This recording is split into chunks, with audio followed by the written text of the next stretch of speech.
transmisora de las órdenes de su marido, ¿no? Entonces, creo que eso hará que incluso ya estando condenada a 3 años, todavía le puedan reducir más la pena. En atención a que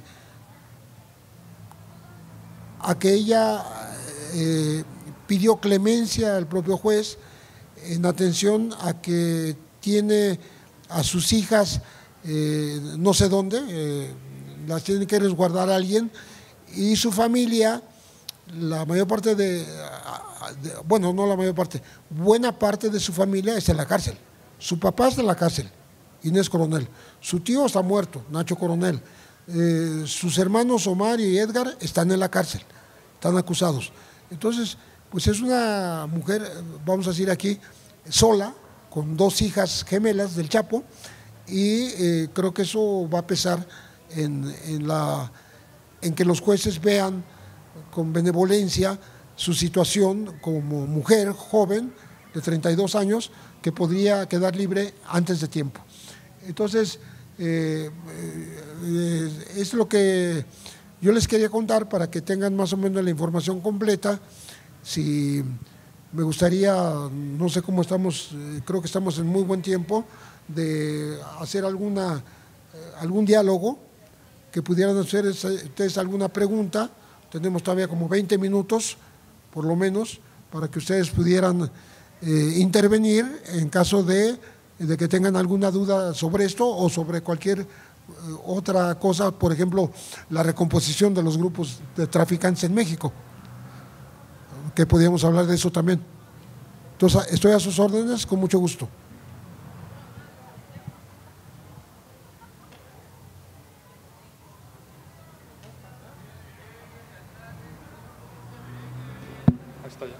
Perfecto, aquí está el micro. No sé si alguien tenga una pregunta.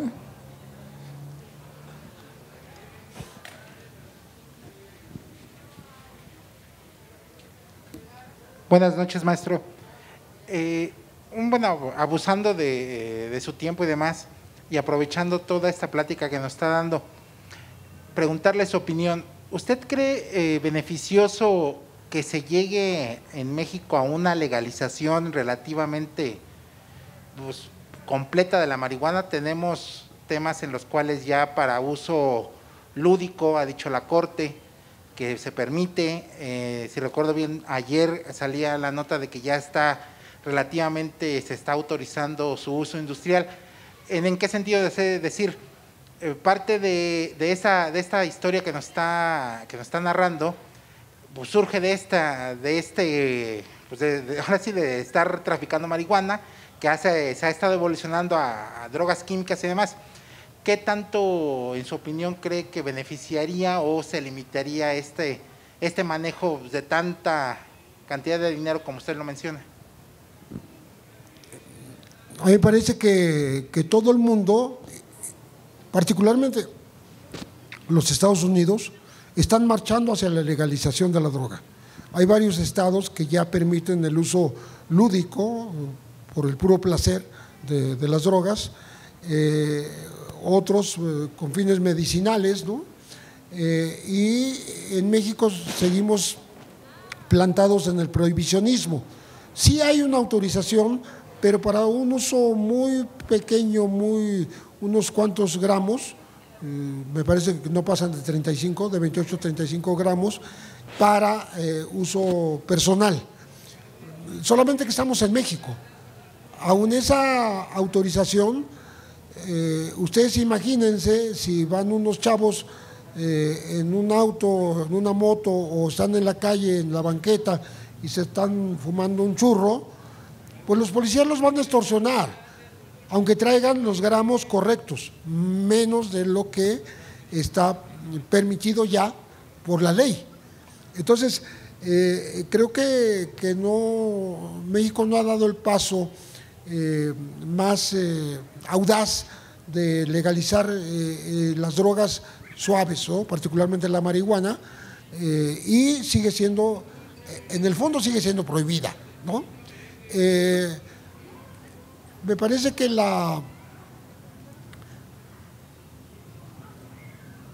el prohibicionismo que México copió de los Estados Unidos, o que Estados Unidos le impuso a México, va a durar muchos años. Hay algunos expresidentes latinoamericanos en acuerdo con Naciones Unidas, que también está a favor de esta permisividad, de esta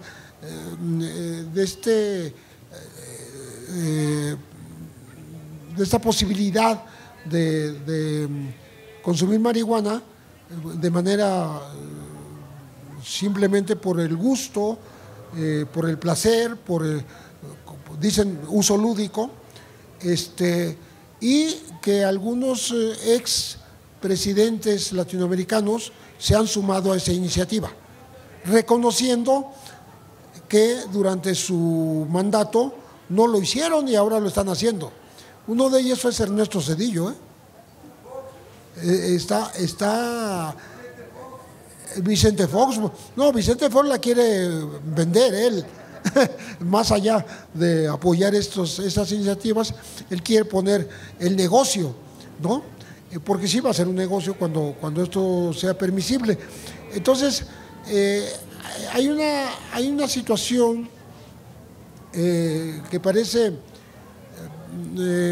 abrir la puerta a que México también se incorpore a esta corriente no prohibicionista, o sea, que no vea a la marihuana como un problema de balazos, de confrontaciones armadas, etcétera, sino que lo vea como un problema de salud, ¿sí? Hay muchísima gente que argumenta cómo el alcohol puede ser más dañino que la propia marihuana, y sin embargo se permiten los anuncios del alcohol y se permite la venta de alcohol sin restricción, excepto a los menores de edad, ¿no? Entonces, como que es un sinsentido, es un contrasentido que se siga prohibiendo la marihuana. La Suprema Corte, ya hace algunos años, permitió a un grupo de personas que eran integrantes de una organización que se llama México Unido contra la Delincuencia, curiosamente pues de ideología conservadora o de derecha, que pidieron permiso a la Corte para que les diera acceso a producir y consumir marihuana para su consumo personal. Y la Corte se los dio a cuatro de ellos.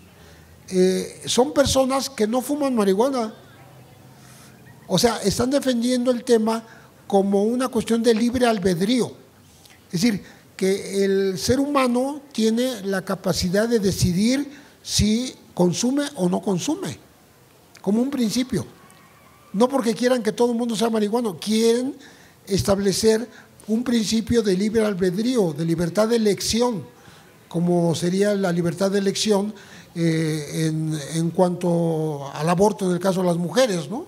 En el caso de utilizar métodos anticonceptivos o acudir al aborto. Entonces, eso ya existe en México, pero no ha tenido una consecuencia social masiva. Creo yo que sí es el camino. Se está viendo a nivel mundial. Uruguay se adelantó a todos los demás países, ¿no? Donde se permitió abiertamente consumir marihuana como si fuera Holanda, ¿no? Y creo que México va a tener que caminar en ese sentido, porque de otra manera no tiene ninguna razón de ser la guerra contra las drogas, porque esa guerra, dígase lo que se diga, continúa en este país. O sea, sigue siendo un delito perseguir, un delito y motivo de persecución de los que trafican con sustancias ilícitas, porque hay una prohibición. Entonces, creo que vamos caminando como humanidad hacia esa permisión, pero México todavía está encapsulado y sigue siendo muy conservador y no quiere soltar las amarras para que se pueda pues consumir libremente la marihuana. No estoy hablando de otras, ¿no? Lo que pasa es que aparece el fantasma del fentanilo, que es poderosísimo, dicen que 50 veces más poderoso que la heroína, y es lo que está inundando Estados Unidos, y es lo que es más barato, es lo que es más redituable para fabricar, y por tanto deja más dinero venderlo en el mercado, y entonces se están muriendo, pero como moscas en Estados Unidos. Muchísimos adictos se están muriendo por consumir fentanilo. Bueno, pues mejor que consuman marihuana, ¿no? Pero bueno, eso es lo que creo yo, y que no solo Zedillo y Fox, como aquí dijo el compañero, sino Gaviria, sino gente como la expresidenta de Panamá, un expresidente guatemalteco, varios de ellos, ya dije de Uruguay, están respaldando ese uso permitido, lúdico, por el placer solamente de fumar, de la marihuana. ¿Hay alguna otra pregunta? ¿Qué afecta más, la marihuana o el cigarro? Exacto, es lo que mencionaba ya hace rato, el cigarro y el alcohol. Buenas noches, Pepe. Solo para darte la bienvenida a Xochimilco y felicitar a los organizadores de esta feria del libro, pues ya que en Xochimilco hay muy pocos espacios de cultura. Xochimilco parece que las reuniones son en torno a la iglesia. Hoy vemos que en esta feria hay muy poca gente, pero si hubiera un carnaval, esto estaría lleno. Bienvenido y gracias por visitarnos. Eres muy amable, muchas gracias.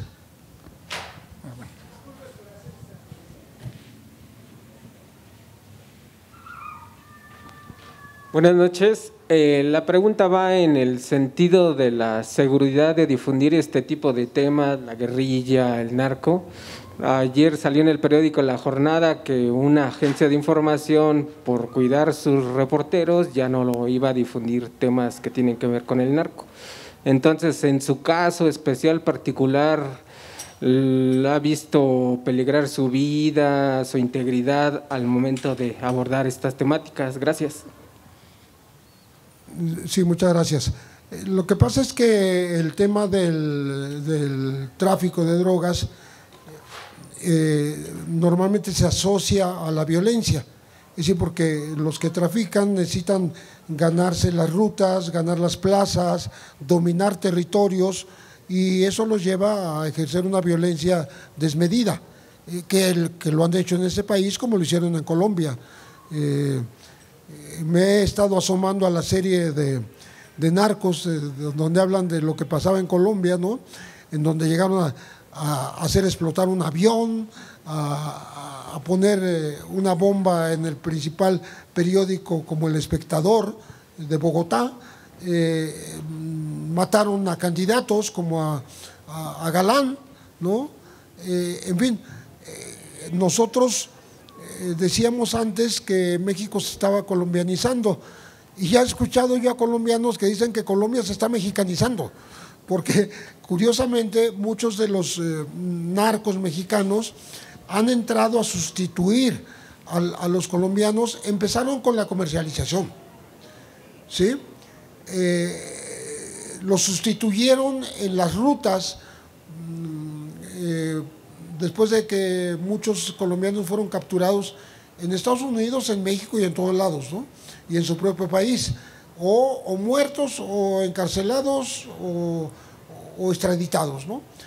Y los mexicanos entraron al quite, y acabamos de tener una reunión con un grupo de expertos en Colombia hace un par de semanas, en donde están hablando de cómo los mexicanos llegaron y ya compran la cosecha desde antes, ya financian a los cultivadores de coca para que produzcan, ya llegan a comprar incluso tierras, ya instalan laboratorios. Están en todo el proceso de principio a fin, y lo curioso es que están asociados con viejos exguerrilleros de las FARC, de tal manera que están sacando de la jugada a los propios colombianos en su propia tierra. Entonces, por eso dicen los colombianos que cuidado porque están mexicanizando, ¿no? Y la verdad es que esto ya está preocupando en Colombia, en donde la sola presencia de los mexicanos hizo que el número de hectáreas cultivadas de hoja de coca subiera de 110, 120 mil a 170 mil hectáreas, ¿no? Que es muchísimo. Afortunadamente es una droga que no se produce en México. O sea, aquí en México no produce cocaína, como no producen otros países en Centroamérica, en donde por supuesto los traficantes sí han querido domesticarla, sí han querido hacer que produzca en tierras que consideran que pueden ser aptas para eso. No lo han logrado. No sé, falta de tecnología, no sé qué es lo que es, pero no hay, afortunadamente, ¿no? Sin embargo, sí estamos invadiendo con mucho, no nada más los operadores y los que financian y los que comercian y los que venden a otros países desde Colombia, sino que dice que estos mexicanos tienen un ejército como de 3,000 personas. Ese ejército está hecho con exguerrilleros y ex paramilitares. Entonces, sí está resultando un peligro. Todo esto que no es un rodeo, sino para decirte que en efecto hay mucha violencia asociada a este tipo de delitos, y toca a quienes informan de ello, les toca ser amenazados. En efecto, yo leí la información de que de un portal en Iguala, precisamente, está decidiendo no publicar más en torno al narcotráfico. ¿Por qué? Porque el director mismo y quienes colaboran con él están siendo amenazados por la delincuencia organizada. Son lugares, como lo denominan los expertos, son vacíos de poder. Son lugares donde quien manda son los narcos y no las autoridades. Entonces, ellos imponen su ley y también imponen la censura. Esto ya pasó en el norte del país, pasó en Chihuahua, en Coahuila, en Tamaulipas, todo el norte de Veracruz, en donde incluso se hizo muy famoso un editorial que publicó el Diario de Juárez, escribiéndole a los delincuentes: a ver, ustedes son los que mandan aquí, no manda el gobierno, díganos qué debemos hacer y qué no debemos hacer, díganos. Entonces fue muy criticado por mucha gente, sobre todo las autoridades, este editorial, porque era como darles beligerancia a los delincuentes. No, yo lo interpreto como, te lo digo, Juan, para que me lo escuches, Pedro, como tu autoridad no estás haciendo nada, pues yo les pregunto directamente a los que mandan. ¿Cuáles mandan? Pues los delincuentes. ¿Qué debo hacer? ¿Qué no debo hacer? ¿Qué publico? ¿Qué no publico? ¿No? Y en la práctica eso es real, eso ocurre, pero desde hace muchos años. Yo me recuerdo una reunión hace más de 10 años, en donde habíamos corresponsales había periodistas de unos 18 estados de la República, y la representante de Tamaulipas dice: pues nosotros en Tamaulipas ya tenemos nuevos jefes de información y de redacción, se llaman los Zetas, ¿sí? Porque son los que dan las órdenes, son los que te dicen: vete a cubrir tal cosa, o no publiques estas fotos, no publiques esto, porque ellos son los que deciden qué debes publicar, qué no debes publicar, cuándo lo debes publicar y cuándo no lo debes publicar. Entonces, por eso muchos han dejado la carrera del periodismo, muchos se han exiliado a los Estados Unidos, muchos se han ido a otros estados, pues a tratar de ejercer. No se habla mucho de esto, pero hay muchos periodistas mexicanos desplazados de sus lugares de origen debido a la violencia. Los que trabajamos aquí en la Ciudad de México, como que estamos un poquito más resguardados, menos atacados por parte de la delincuencia organizada, pero tampoco es ninguna garantía, ¿no? Ahí está Rubén Espinosa, que fue asesinado en la colonia Narvarte, ¿no? Junto con otras personas. Pero creo yo que la mejor manera de cuidarse de que no pase nada es que cuando publiques lo hagas pues sin tanto adjetivo, sin tanta, ni siquiera ofender a los delincuentes, sino narrar los hechos como son y tratar de no salirse de un esquema objetivo dentro de lo que cabe, respetuoso dentro de lo que cabe y dando siempre la presunción de inocencia para quienes se están señalando, ¿no? Sean narcos, sean autoridades, sean empresarios coludidos con la delincuencia organizada. Sí. ¿Alguien más? Estamos ya casi sobre la hora, Pepe. No sé si quieras cerrar con algo. Yo simplemente recordarles que tenemos 2 libros disponibles, los 2 más o menos al mismo precio, Levantones, Narcofosas y Falsos Positivos, a 120 pesos. Y esta fabulosa antología que está publicando el Fondo de Cultura Económica, la publicó el año pasado y como les decía al principio, fue nominada al premio de mejor libro de periodismo publicado en español el año pasado. Este es un libro extraordinario que resume muchos años de trabajo de José Reveles y se lo pueden llevar, son las mejores crónicas, se lo pueden llevar también por 125 pesos, ¿no? ¿En qué diario te puedo...? No, pues ahora ya no estoy escribiendo en ningún periódico, estoy colaborando nada más en revista Zócalo y eso, pero acabo de publicar en la revista Zócalo. Ya, pues ya, después de tantos años ya estoy jubilado. Está bien. Bueno, para servirte, mucho gusto. Muchas gracias. Pues creo que podemos cerrar. Pues para cerrar, simplemente les voy a hacer una muy leve mención del libro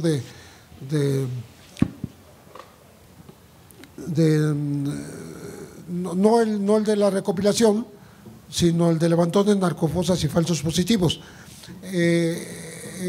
A Paco Ignacio Taibo II le llamó mucho la atención de que yo estuviera hablando de falsos positivos, porque ese era un tema de los colombianos, en donde el gobierno de Uribe y el de Santos también, el general Santos, estos 2 gobiernos permitieron que el ejército actuara con más violencia en contra de los grupos delincuenciales y le pedía resultados.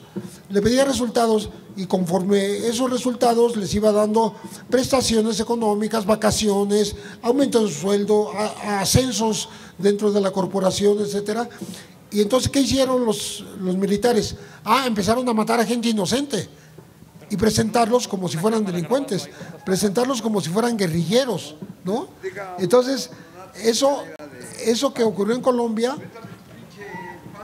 que fue muy grave, empezó a ocurrir también en México, sobre todo en tiempos de Felipe Calderón.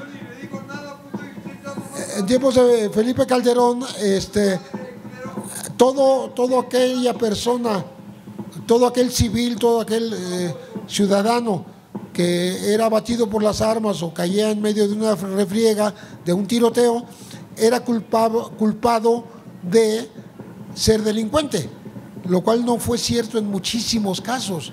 Y yo pongo los ejemplos, los de Villas Albarcar, los jóvenes del TEC de Monterrey, etcétera, etcétera. Bueno, el gobierno tuvo que pedir perdón por lo que hizo con los muchachos del TEC de Monterrey, porque los soldados los mataron a mansalva y luego cambiaron los cuerpos de lugar, les sembraron armas, les pusieron proyectiles, todo lo cual era absolutamente mentira. Por eso digo que en México también había y hay falsos positivos, ¿no? Por eso esa es la razón por la cual ese libro se titula de esa manera, porque no es algo tan conocido en México, pero en este libro se explica con todos sus detalles lo que pasó en Colombia y lo que estaba pasando en México. Pues muchísimas gracias por su atención, les agradezco que hayan estado conmigo aquí acompañándome y que, como dijo aquí el compañero, el joven, que sí hay interés en todos los lugares, como en Xochimilco también, donde se quiere fomentar la cultura. Estas ferias sirven exactamente para eso, ¿no? Para inculcar el hábito de la lectura, el hábito del conocimiento, y que participen de ello todos los habitantes, ¿no? La mejor manera de cambiar las cosas que no nos gustan en este país es organizándonos, teniendo mucha información, haciendo círculos de estudio y después actuar. Creo que esa sería la conclusión, y por eso hay que felicitar a la Brigada para la Libertad, que se organicen este tipo de eventos culturales que permiten a la gente tener acceso a toda la información, a toda la cultura, a todo lo que representa la escritura. Muchísimas gracias. Despidamos a Pepe con un aplauso. Muchas gracias por siempre participar.